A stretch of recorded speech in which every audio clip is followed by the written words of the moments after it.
जिक्स, कैसे आप सब। आज एक और एक्साइटिंग एपिसोड के साथ मैं आपकी खिदमत में हाजिर हूँ। 9/11 के बाद हम सब ने देखा कि एक प्लानिंग के तहत वेस्ट के अंदर मुसलमानों के दरमियान शदीद नफरतें पैदा की गई। मीडिया के थ्रू प्रॉपर कैंपेन्स चलाई गई जिसमें मुसलमानों को दहशतगर्द दिखाया गया। और इसकी एक बहुत बड़ी रीज़न ये है कि मुसलमानों के अपने अंदर जो यूनिटी है वो ख़त्म हो चुकी है। जब आपके अंदर इतना ज़्यादा इंतशार हो तो बाहर की कुव्वतों के लिए बहुत ज़्यादा आसान होता है कि वो कोई भी साजिश कर सकती हैं या आपको बहुत ईजिली डिसइंटीग्रेट कर सकती हैं। मुसलमानों के खिलाफ जो वेस्ट में नफरत फैलती जा रही थी वो बहुत ख़तरनाक हद तक आगे जा चुकी थी और बहुत से लोग परेशान थे कि यार इसका क्या फ्यूचर होगा। लेकिन कुछ प्लान्स इंसान करते हैं और कुछ प्लानिंग होती है अल्लाह ताला की। हम देख रहे हैं कि पिछले कुछ 3 सालों से हवा का रुख एक बार फिर तब्दील हो चुका है और डोनाल्ड ट्रंप के आने के बाद मुसलमानों के खिलाफ जो नफरत थी वेस्ट में वो काफ़ी हद तक दिन ब दिन कम होती चली जा रही है। और वही लिबरल्स जो आज से 10 साल पहले तक वेस्ट में बैठकर मुसलमानों को बैश किया करते थे, हर चीज़ का जो लिंक है टेररिज्म का वो इस्लाम से जुड़ा करते थे, आज वही लोग मुसलमानों के साथ मिलकर यूनाइटेड स्टेट्स में अमेरिका के ट्रंप के खिलाफ खड़े हो गए क्योंकि बहुत हद तक उनके अपने आइडियाज ट्रंप की सोच से टकराते हैं। ट्रंप के बाद ऐसा दिख रहा है कि एक रियलाइजेशन पैदा हुई है वेस्ट में कि एक्सट्रीमिज्म का ताल्लुक किसी भी मजहब से नहीं जोड़ा जा सकता। इस्लाम की 1400 साल तारीख में पहली बार कैथोलिक चर्च के सुप्रीम पॉन्टिफ पपाय रोम पोप फ्रांसिस ने अरेबियन पेनिनसुला का विजिट किया है जो यकीनन तारीख का एक बहुत अहम बाब साबित होगा। और आज की इस वीडियो में हम डिस्कस करेंगे कि कैसे मुस्लिम हिस्ट्री में पहली दफा पपाय रोम का अरब सरजमीन पर यह इंपॉर्टेंट दौरा मुमकिन हुआ और साथ ही साथ ये कि क्यों ये दौरा सिर्फ यूएई में ही हुआ। आज की इस वीडियो में हम ये सब चीज़ें डिस्कस करेंगे। इसके अलावा सेकंड पार्ट में इसी वीडियो में हम ये भी बताएंगे, ये दुबई की इकोनॉमिक सिचुएशन पर भी नज़र डालेंगे कि दुबई का आने वाला फ्यूचर कैसा होगा और क्यों वो इस तरह के एक्सेप्टेंस और टॉलरेंस की जो रवायात हैं उनको प्रमोट कर रहा है यूएई। और कुछ जियोपॉलिटिकल रियलिटीज़ पर भी बात करेंगे जिनकी वजह से दुबई मजबूर हुआ पोप फ्रांसिस को इस विजिट की इन्विटेशन देने पर। अबू धाबी के क्राउन प्रिंस शेख मोहम्मद बिन जैद अल नहयान ने पोप फ्रांसिस को यह दावत दी थी कि वो दुबई में आकर दुबई के ईयर ऑफ टॉलरेंस को इनॉग्रेट करें। इससे पहले मुस्लिम हिस्ट्री में 800 साल कबल ईसाइयों के रूहानी पेशवा सेंट फ्रांसिस मिस्र तशरीफ लेके गए थे मिस्र के बादशाह से मिलने के लिए एक अमन मुआहदे के सिलसिले में। पोप फ्रांसिस ने अपने इस यूएई के विजिट में क्रिश्चियन कम्युनिटी से भी मुलाकात की और इस सिलसिले में शेख ज़ैद स्टेडियम में एक बहुत बड़ी गैदरिंग हुई जिसमें 1,80,000 लोगों ने शिरकत की, जिसमें ज़्यादा तादाद क्रिश्चियन कम्युनिटी की थी और इसमें तकरीबन 5,000 मुस्लिम लोग भी मौजूद थे।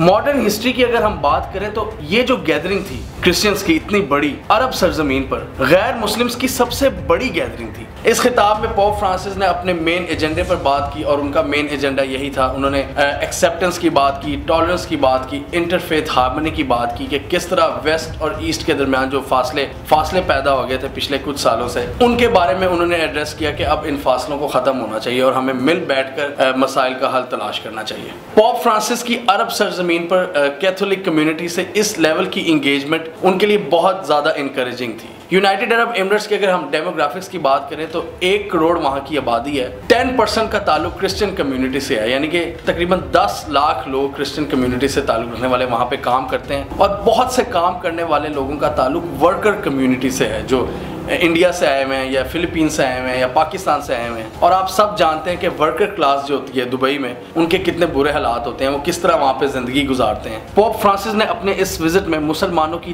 तारीखी दरसगाह जामिया अल अज़हर के खतीब अहमद अल तैयब से भी मुलाकात की और एक कॉन्फ्रेंस भी मुनक्किद की गई जिसमें दुनिया के डिफरेंट मज़ाहिब से ताल्लुक़ रखने वाले रूहानी पेशवाओं ने उस कॉन्फ्रेंस में शिरकत की और वहाँ पर एक मुआहदा भी साइन हुआ जिसको ह्यूमन फ्रेटर्निटी डॉक्यूमेंट भी कहा जा रहा है, जिसमें टॉलरेंस, पीस, एक्सेप्टेंस और डाइवर्सिटी को प्रमोट करने की बात हुई और डिफरेंट मज़ाहिब के लोगों के दरमियान डायलॉग करने पर भी जोर दिया गया। यानी पोप फ्रांसिस के यूएई के विजिट का जो कोर एजेंडा था वो इंटरफेथ हार्मनी को प्रमोट करना था। और अगर पोप फ्रांसिस के एंड से अगर बात करें तो उन्होंने क्यों इन्विटेशन एक्सेप्ट की। पोप के लिए अरब सरजमीन पर मौजूद जो रोमन कैथलिक्स हैं उनके साथ इंगेजमेंट करना बहुत ज़रूरी था क्योंकि काफ़ी अरसे से जो वहाँ के क्रिश्चियंस थे, जितने भी लिमिटेड एक क्रिश्चियन कम्युनिटी है अरब सरजमीन पर, वो उनकी बड़े अरसे से ख्वाहिश थी कि कोई हमारा रूहानी पेशवा आए, हमारे पास आए, हमारे से इंगेजमेंट करे और जितने हमारे मसाइल हैं उनको एड्रेस करे, वहाँ की गवर्नमेंट से बात करे। तो ये भी जो एक लंबे अरसे से एक ख्वाहिश थी क्रिश्चियन कम्युनिटी की, पॉप के इस विजिट से वो चीज़ कवर हुई है। एक डिसकनेक्शन था क्रिश्चियन लीडरशिप का अपनी कम्युनिटी के साथ, जो मेरे ख्याल में इस दौरे के बाद पॉप ने उसको कवर करने की कोशिश की है, कनेक्ट करने की कोशिश की है लोगों के साथ। और उसका सबूत वो क्रिश्चियन कम्युनिटी थी जो उस गैदरिंग में मौजूद थी, और उनके चेहरों पर जो खुशी थी उसको वाज़ेह तौर पर देखा जा सकता था। अब अगर हम बात करें यूएई के एंड से कि उन लोगों ने, अरब्स ने इतना इंटरेस्ट क्यों लिया इस चीज़ को प्रमोट करने के लिए, क्यों उन्होंने पॉप फ्रांसिस को दावत दी अपनी सरजमीन पर कि वो इंगेजमेंट करें और इंटरफेथ हार्मनी की बात करें। यूएई के इस लेवल पर क्रिश्चियंस के साथ इंगेजमेंट के 3 मकासद थे। पहला मकसद इकॉनमी, दूसरा मकसद इकॉनमी, तीसरा मकसद इकॉनमी। जी हाँ, यहाँ से अब स्टार्ट होता है इस वीडियो का सबसे इंटरेस्टिंग पार्ट। हम डिस्कस करेंगे कि इस वक्त दुबई की क्या इकोनॉमिक कंडीशन है और क्यों इस वक्त इतनी ज़्यादा टॉलरेंस की बातें हो रही हैं, पीस की बातें हो रही हैं। मिडिल ईस्ट में इस वक्त जो क्राइसिस चल रहा है ना, जो जियोपॉलिटिकल फड्डे चल रहे हैं, उसकी वजह से दुबई की जो इकॉनमी है वो भी बहुत ज़्यादा मुतासिर हो रही है। 2014 के बाद जब ऑयल की प्राइसेस डिक्रीज होना शुरू हुई थी तो उसकी वजह से अरब ममालिक को बहुत ज़्यादा नुकसान हुआ था। ये जो ऑयल रिच कंट्रीज़ हैं जिनमें Saudi Arabia, UAE, Qatar, Oman वगैरह ये जो शामिल है, इनको बहुत ज़्यादा नुकसान हुआ था क्योंकि ईरान भी एक नया प्लेयर आ गया था मार्केट में। लेकिन यूएई की इकोनॉमिक डाउनफॉल की वजह सिर्फ तेल नहीं है। दुबई में अगर हम बात करें रियल इस्टेट बिजनेस की, जो इतनी ज़बरदस्त आलीशान किस्म की बिल्डिंग्स हैं, इतना ज़बरदस्त इंफ्रास्ट्रक्चर है, ज़बरदस्त किस्म की हाउसिंग सोसाइटीज़ हैं वहाँ पर, वो वाला बिजनेस भी डिक्लाइन की तरफ है, नीचे जा रहा है। कुछ ऐसे वाक़यात हुए रिसेंट पास में जिनकी वजह से इन्वेस्टर्स का जो कॉन्फिडेंस था वो टोटली उठ गया दुबई से। अब जैसा कि आप जानते हैं कि दुबई की 90% पॉपुलेशन वो आउटसाइडर्स हैं और बहुत बड़ी जो दुबई की इकॉनमी है वो फॉरेन इन्वेस्टमेंट के साथ चलती है। और अगर हम यहाँ पे एक एग्जाम्पल के बारे में अगर हम डिस्कस करें, अबराज ग्रुप जो एक पाकिस्तानी आरिफ नकवी का एक वेंचर था जिसने दुबई में शुरू किया था, एक इन्वेस्टमेंट मैनेजमेंट कंपनी बनाई थी जो प्राइवेट इक्विटी फंड्स को मैनेज करती थी, और बहुत से इन्वेस्टर्स ने अपना पैसा इनके पास रखवाया हुआ था इन्वेस्टमेंट मैनेजमेंट के लिए। और सुनने में ये आया, काफ़ी रिपोर्ट्स आई कि इन लोगों से वो पैसा मिस हैंडल हुआ और काफ़ी लोगों के पैसे डूब गए। और उसके बाद आरिफ नकवी पर काफ़ी केसेस भी हैं। और आरिफ नकवी के बारे में मैं आपको बताता चलूँ कि ये इमरान खान के काफ़ी दोस्त भी हैं और ये भी काफ़ी डोनेशंस वगैरह देते रहते हैं इमरान खान की जितने भी चैरिटी के काम हैं उनमें। अगर आपने डिटेल में पढ़ना है कि अबराज ग्रुप के साथ क्या हुआ तो इस हवाले से मैंने एक लिंक रख दी है डिस्क्रिप्शन में, आप पढ़ सकते हैं। अबराज ग्रुप जैसी इतनी बड़ी इन्वेस्टमेंट कंपनी की नाकामी के बाद इन्वेस्टर बहुत बुरी तरह से वहां पे मुतासिर हुआ है और लोगों ने, सुनने में आ रहा है, बहुत से अपने कारोबार जितने भी बिजनेसेस थे वो डर गए हैं। और इस बारे में मैं आपको रिकमेंड करूंगा मीर मोहम्मद अली खान, जिनका मैंने इंटरव्यू भी किया था, उन्होंने एक आर्टिकल लिखा था जो पूरी दुनिया में मशहूर हुआ था और उस आर्टिकल का टाइटल था Dubai's economy is melting like a glacier in the desert. अगर आप इस आर्टिकल को पढ़ेंगे तो आपको काफी अंदाजा होगा कि कौन सा मॉडल फॉलो किया जाता है दुबई में बिजनेस करने के लिए और कितना वल्नरेबल है ये मॉडल। किसी भी वक्त जो ये पूरा सिस्टम है वो कोलैप्स कर सकता है जिस सिस्टम के तहत दुबई वाले काम कर रहे हैं। और अगर स्टॉक मार्केट की बात करें दुबई की तो 2018 में ये 25% तक डिक्लाइन पर रही है। इसके अलावा न्यू टैक्सेस भी इन्होंने काफी ज्यादा मुतारिफ करवाए जिनकी वजह से प्रॉफिट रेवेन्यूज जो थे वो भी बहुत ज्यादा मुतासिर हुए और टूरिज्म इंडस्ट्री इसकी वजह से बहुत ज्यादा मुतासिर हुई।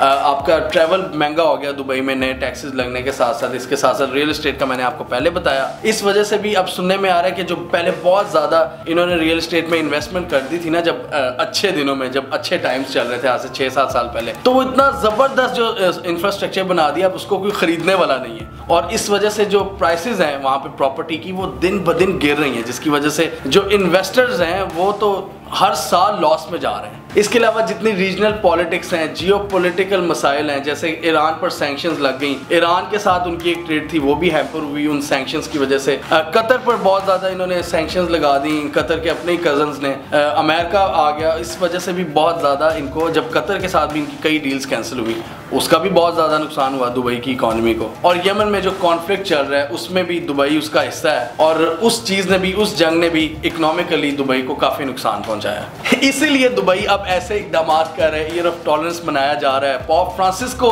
दावतें दी जा रही हैं और इंटरफेथ हार्मनी की बातें हो रही हैं। और अब ये क्लियर बात है कि अब दुबई मजीद लोगों को वेलकम करना चाहता है अपने मुल्क में। एक एक्सेप्टेंस का कल्चर वो प्रमोट कर रहे हैं, ताकि उनको जो डर है कि आने वाले दिनों में हमारी इकॉनमी का जो पट्टा बैठ सकता है उसको हम किस तरह कवर करें, और उनके थिंक टैंक्स ने अभी से ये सोचना शुरू कर दिया। अब आप देखें सिमिलर फिलॉसफी सऊदी अरेबिया में भी अपनाई जा रही है। मोहम्मद बिन सलमान, अब आपको एक एग्जांपल उसकी देता हूं, जो उन्होंने औरतों पर से ड्राइविंग बैन हटाया, क्योंकि उनको भी इकोनॉमिस्ट ने समझाया कि सर अगर आपने तरक्की करनी है ना मॉडर्न वर्ल्ड के साथ, तो आपकी 50% पॉपुलेशन अगर आप उसको बहुत दूर रखेंगे ना इकोनॉमिक एक्टिविटी से, उसको अपने इकोसिस्टम में शामिल ही नहीं करेंगे, तो आप फिर तरक्की नहीं कर सकते। इसी सिलसिले में दुबई में एक कॉन्फ्रेंस भी मुनक्किद की गई है, वर्ल्ड गवर्नमेंट समिट, जिसमें पाकिस्तान के प्राइम मिनिस्टर इमरान खान भी तशरीफ लेके गए हैं। और इस कॉन्फ्रेंस का एक ही मकसद है, जो इन्वेस्टर्स का खोया हुआ एतमाद है उसको बहाल किया जाए। और जो 2020 एक्सपो है वो भी इसी प्लान का हिस्सा है कि यार एक दोबारा से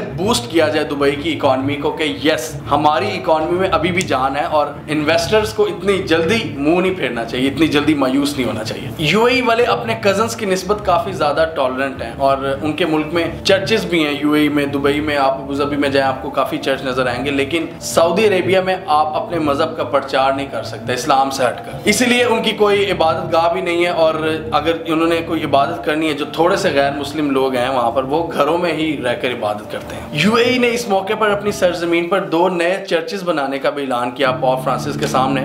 और इसके अलावा जो मजे की बात है, इराक में दाइश के हाथों 2 जो चर्च तबाह हुए थे उनको भी उन्होंने रिकंस्ट्रक्ट करने की यकीन दहानी करवाई। ये ऑयल रिच कंट्रीज जो है ना, जैसे यूएई हो गया, सऊदी अरेबिया, कतर, कुवैत, इन लोगों ने अमेरिकन के साथ पूरी दुनिया पर बड़ी हुक्मरानी की अपनी तेल की ताकत पर, जो इनकी एक बड़ी जबरदस्त अल्लाह ने इनको ताकत दी थी। अब इनका जो यार था अमेरिका, उसका भी डाउनफॉल शुरू हो गया। इस वजह से इनकी भी वो वाली बात नहीं रही है पूरी दुनिया में। इसके साथ साथ दुनिया भी बहुत तेजी से ऑयल पर अपनी डिपेंडेंसी खत्म कर रही है। दुनिया रीन्यूएबल सोर्सेज की तरफ आ रही है, जैसे विंड, सोलर, हाइड्रल। इस वजह से भी बहुत से ममालिक एनवायरमेंटल कंसर्न्स भी हैं कि यार अगर आप पेट्रोलियम मसनूआत यूज करते हो तो उससे एनवायरनमेंट भी खराब होता है। तो बहुत से ममालिक तेजी से अपनी कंजम्पशन रिड्यूस कर रहे हैं पेट्रोलियम मसनूआत पर। इसका भी बहुत ज्यादा फिक्र है अरब कंट्रीज को। जो अरब में थिंक टैंक्स बैठे हैं वो भी फिर अपने इन लोगों को गाइड करते हैं कि यार फ्यूचर सिर्फ आपका तेल से नहीं फिर गुजरेगा।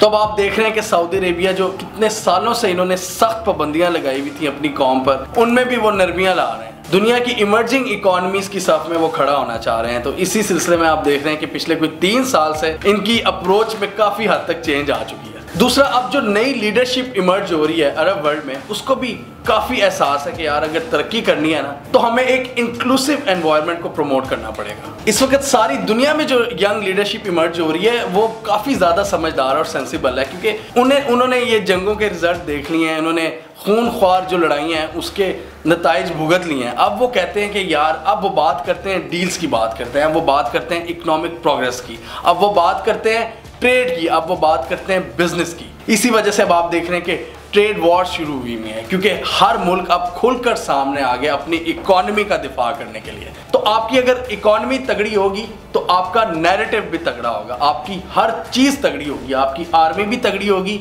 आपका मीडिया भी तगड़ा होगा, आपका वर्ल्ड नैरेटिव, आपकी बात सुनी जाएगी। जो हम कहते हैं ना पाकिस्तान में यार हम तो ठीक होते हैं अक्सर, तो दुनिया क्यों ऐसे इल्जामात लगाती है? वाई? बिकॉज हमारी जो इकोनॉमी है उसमें मसाइल हैं। हम दुनिया को जब तक चीज़ें नहीं बेचेंगे ना, हम तब तक नैरेटिव भी नहीं बेच सकते। और ये चीज़ आप देख लें, अमेरिका से लेकर चाइना तक, चाइना से लेकर इंडिया तक, इंडिया से लेकर अरब वर्ल्ड तक, अरब वर्ल्ड से लेकर यूरोप तक, यूरोप से लेकर अफ्रीका तक, हर कोई आजकल बात कर रहा है तो ट्रेड की और बिजनेस की। हमें कमेंट सेक्शन में बताएं कि वेस्ट और ईस्ट के दरमियान इस वक्त जो मुलाकातें हो रही हैं, जो इंगेजमेंट्स हो रही हैं, जो विजिट्स हो रहे हैं, जो बातचीत हो रही है, जो ट्रेड्स हो रही हैं, जो बिजनेसेस हो रहे हैं, वो पास्ट के डिफरेंसेस को ख़त्म कर सकेंगे या नहीं कर सकेंगे? हमें कमेंट सेक्शन में बताएं। इसके अलावा हमारा यूट्यूब चैनल सब्सक्राइब करना और साथ ही वो बेल आइकॉन भी दबा लें, ताकि वो स्टोरीज दुनिया भर से और पाकिस्तान से जिनकी मेन स्ट्रीम मीडिया पर प्रॉपर कवरेज नहीं होती, हमारे प्लेटफॉर्म के थ्रू आप तक टाइम पर पहुंच जाएं।